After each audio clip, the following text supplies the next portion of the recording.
book of Daniel is a very interesting book because it's really probably the most important prophetic book in relation to the beast systems and what has been going on in the past 2,500 years, 2,600 years. Many years ago when I was at the University of Minnesota, it wasn't until my third year in college that history meant anything to me. Up until that time, history was the most boring topic I could ever lay eyes on. And I always wondered, what in the world am I ever going to do? Why do I have to listen or learn about these old dead men that are irrelevant to us today? Well, then I found out in taking a course in Roman history, which was pretty much required, it suddenly occurred to me that I was studying the fourth beast empire of Daniel.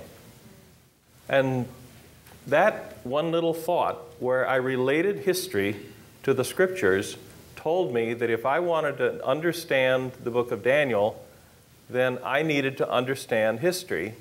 And suddenly, history, I could never get enough of it. Yeah, come on. Because suddenly it became relevant. It became important because I realized that history is simply fulfilled prophecy. Mm-hmm.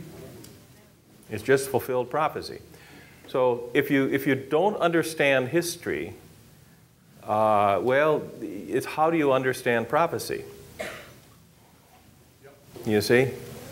I mean, the more you understand history, the better you'll understand prophecy. Now, there's more to it than that, but what I'm really talking about is the fulfillment on the world scene. Now, of course, every prophecy has a personal application as well, you know, and I don't usually deal a whole lot with that.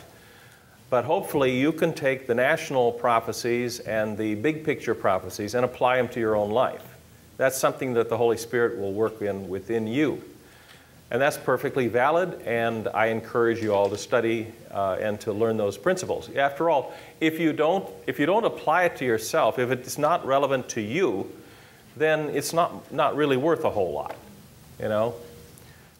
But on the other hand, in looking at the big picture, we can see how Daniel prophesied many things, particularly in chapter 2 and chapter 7 and chapter 8, and also, of course, even in chapter 11, which is more of a focused thing on just a few hundred years between the Testaments. But for the most part, the book of Daniel tells us or foretells the history of the world.